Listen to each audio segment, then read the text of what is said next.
Unsaid. They've been meeting here for 6 months now. Every Sunday, same table by the window.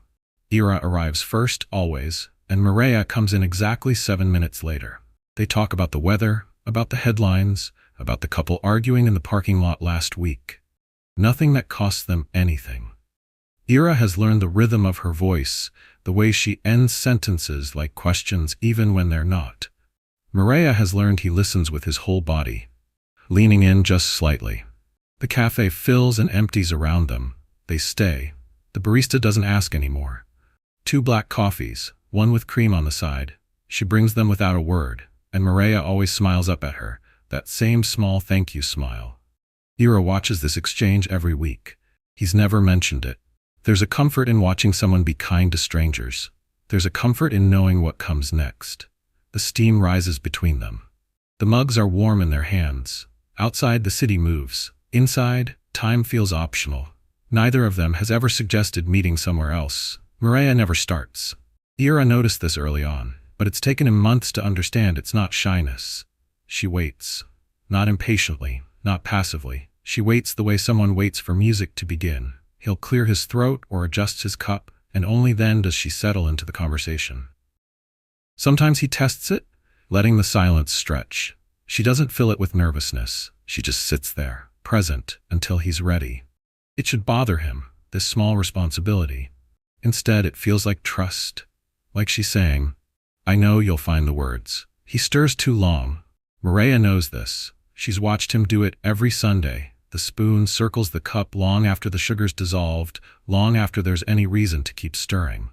She wonders if he knows he does it, wonders if it's thinking or stalling or just a way to keep his hands occupied.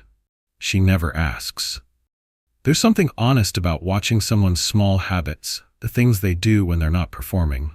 His fingers on the spoon are careful, methodical. She looks away before he catches her staring.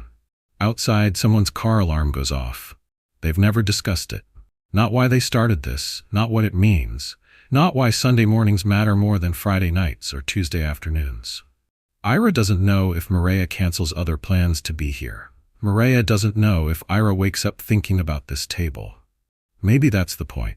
The moment they name it, it becomes something else. Something that needs definition, boundaries, explanation. Right now it's just 2 people drinking coffee. Right now it's just this. And somehow, that feels like enough. Somehow, not asking is its own answer. Her hand reaches for the napkin holder. His is already there. Their fingers brush, nothing dramatic, just skin against skin for half a second. But Mireya pulls back slowly, not like she's been burned, but like she's reconsidering the movement. Ira keeps his hand where it is, watching hers retreat. The napkins sit between them, suddenly heavy with meaning. Neither of them takes one. The conversation continues, something about construction on 5th Street, but the words feel distant now. There's a new awareness in the space between them. The table feels smaller than it did 5 minutes ago. He should say something, acknowledge it, laugh it off, turn it into nothing. But Ira's throat feels tight, and the words that come to mind sound ridiculous in his head. That was nice. Too much. For what? Mireya is looking out the window now, her profile soft in the morning light. She's given him an out, pretending nothing happened. He takes it. The silence that follows isn't uncomfortable exactly. It's just fuller than before. Weighted. Like they're both holding something they can't quite name. His coffee has gone lukewarm. He drinks it anyway. They're talking about work. Mireya's describing a project deadline, something about client revisions and budget constraints. Ira nods at the right moments, asks a follow-up question about timelines, but he's not really listening to the words. He's listening to the spaces between them, the way her voice drops when she's uncertain, the way she pauses mid-sentence like she's editing herself in real time. She loses her train of thought twice. He does too, when it's his turn to talk about the office politics he usually finds amusing. They're performing conversation while actually doing something else entirely, watching. Waiting. Measuring the distance across 3 feet of table. I'm thinking about moving, Mireya says. There's a place closer to the river. More light. Ira feels something drop in his chest. The river's on the other side of town. She'd have to drive past 4 other cafes to get here. He's already calculating distance when she adds, "But I don't know." It's probably nothing. Then she's asking about his weekend plans. Voice bright, subject changed. He follows her lead, mentions a movie he might see. Neither of them circles back to the apartment. Neither of them asks if Sunday mornings would continue. The question sits there, unasked, essential. Ira knows things he shouldn't. That Mireya pulls her sleeves over her hands when she's nervous. That she always orders decaf after 3 p.m. That she touches her collarbone when she's thinking, just 2 fingers, absent-minded.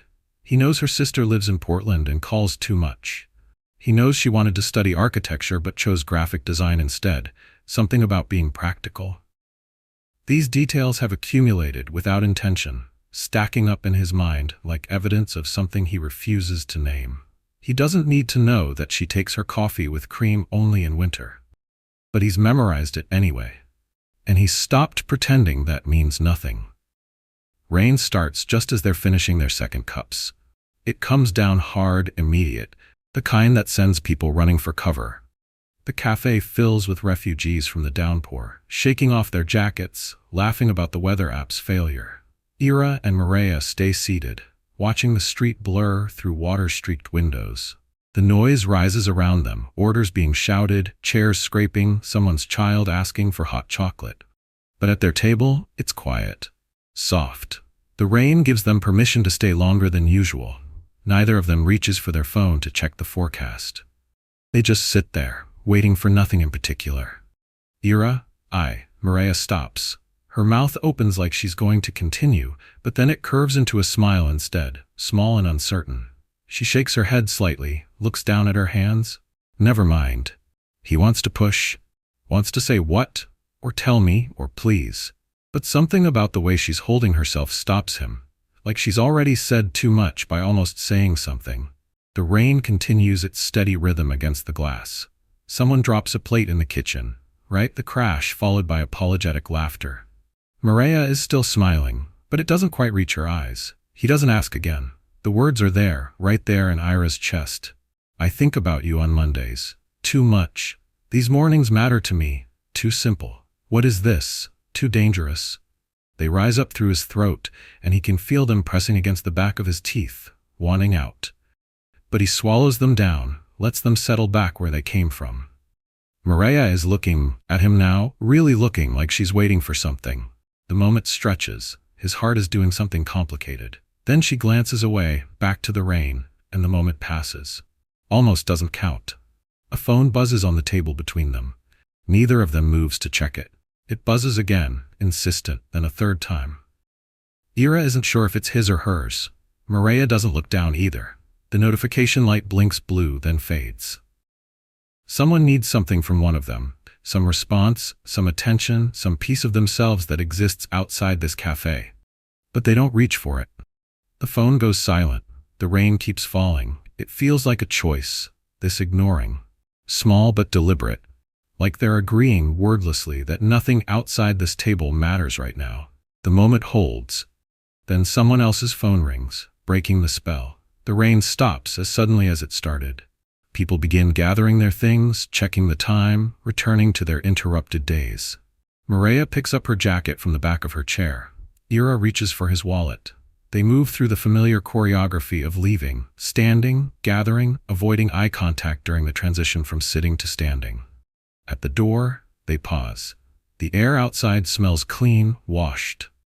Next Sunday, Ira says, and it's not quite a question. Yeah, Mireya replies, but something in her voice sounds distant. They walk to their cars without looking back. Whatever almost happened in there stays inside, unfinished. The first Sunday, Ira tells himself she's busy. Something came up, work emergency, family thing, car trouble. He sits at their table for 40 minutes, coffee going cold, watching the door. The second Sunday, he doesn't stay as long, 20 minutes maybe, long enough to feel foolish. The third Sunday, he almost doesn't come at all, but he does, because not coming feels like admitting something he's not ready to admit. The table by the window is occupied by strangers. He takes a seat at the bar instead, drinks his coffee black, leaves before he's finished. 3 weeks. No text, no call, no explanation, just absence. He keeps choosing the same table. Even when it means waiting for the couple with the stroller to finish, even when it's next to the bathroom and the door keeps banging. Ira sits there, facing the empty chair across from him, and tells himself it's just habit. Just routine. The barista doesn't bring 2 coffees anymore. She adjusted after the first week, reading the situation without asking. He should appreciate her tact. Instead, it feels like confirmation of something ending.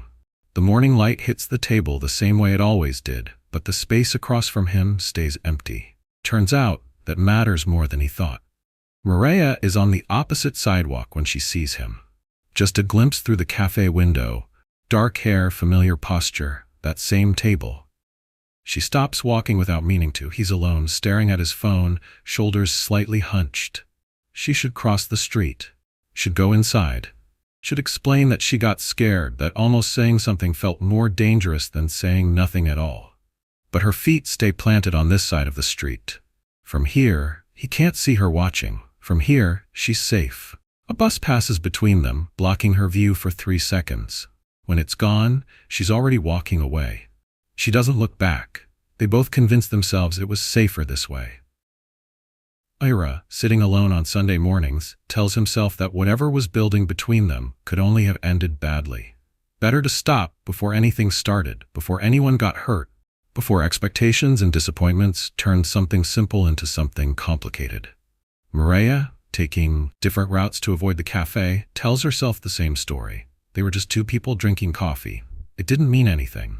It wasn't going anywhere. This ending or non-ending or whatever this is, it's clean. Simple. Ira almost believes it. Mireya almost believes it. Almost. 4 weeks becomes 6. 6 becomes 8. Winter shifts towards spring. Ira dates someone from his gym for 3 weeks before ending it, unable to explain why it doesn't feel right. Mireya takes the apartment by the river, the one with more light. She fills it with plants and new furniture, and tells herself she's happy. But certain songs on the radio still catch her off guard. Certain Sunday mornings still feel different. The feeling isn't sharp anymore. It's not longing or regret exactly. More like a low hum in the background of everything else. A question she forgot to ask. A door she left half open. They reach for the door handle at the exact same moment, one pushing, one pulling. Their hands don't touch this time, but they freeze there, face to face, surprised into stillness. Neither of them planned this. The café is crowded on a Wednesday morning, midweek regulars filling every seat. Ira's suit looks new. Mireya's hair is shorter. They stand in the doorway, neither moving in or out, just looking. "Hi," Mireya says finally. "Hi," Ira echoes. The word sounds insufficient. The door swings shut behind them. Someone waiting inside clears their throat pointedly. They step aside together. Automatic. No one says sorry. No one explains where they've been or why they stopped coming or what changed. Mireya gestures toward the back where there's an empty table. Not their usual one, but close enough. Ira nods. They navigate through the morning crowd in single file, not touching, not speaking. The barista glances up, does a double take, smiles slightly. She brings 2 black coffees without asking, cream on the side. When they sit down, the silence isn't awkward. It's acknowledgement. They both know why they stopped. They both know why stopping didn't work. Some things don't need to be said out loud to be true. The table is smaller than their old one. Or maybe they're sitting closer. Knees almost touching under the table. Hands near enough that reaching would be easy. Mireya isn't pretending anymore. She's looking directly at him. Steady, open. Ira isn't pretending either. He's not stirring his coffee absently. He's not checking his phone or watching the room. He's just here, present, letting himself be seen. They talk about surface things, her new apartment, his promotion. But underneath there's something else happening. A settling. An agreement being reached without negotiation. They stay for 2 hours. Neither of them mention Sunday. They don't need to. As they're leaving, coats on, standing between tables, Mireya says it. "I never needed you to say it out loud, you know." Her voice is quiet but certain. Ira stops, jacket half zipped. She's looking at him the way she did that rainy Sunday, but this time she doesn't look away. "I always knew," she continues. "I think you did too." He could ask what she means, play ignorant, keep things safe. Instead, he nods. Once, small, honest. "Yeah," he says. "I did." They walk to the parking lot together. The spring air is cool, promising. Their cars are parked in opposite directions. They don't hug goodbye. Ira understands now that some people become part of your internal landscape. They settle into the architecture of who you are, reshaping the rooms you live in. Mireya will always be the Sunday mornings, the almost moments, the silence that said more than speaking. She'll be the person he learned to be still with, to listen to want without grasping. They might keep meeting at that café. They might not. It doesn't matter the way he thought it would. The connection doesn't require proximity or promises. It just is. Permanent. Unchangeable. The kind of knowing that doesn't end. It just becomes something you carry. Quietly. Carefully. Like breathing. End of episode 1.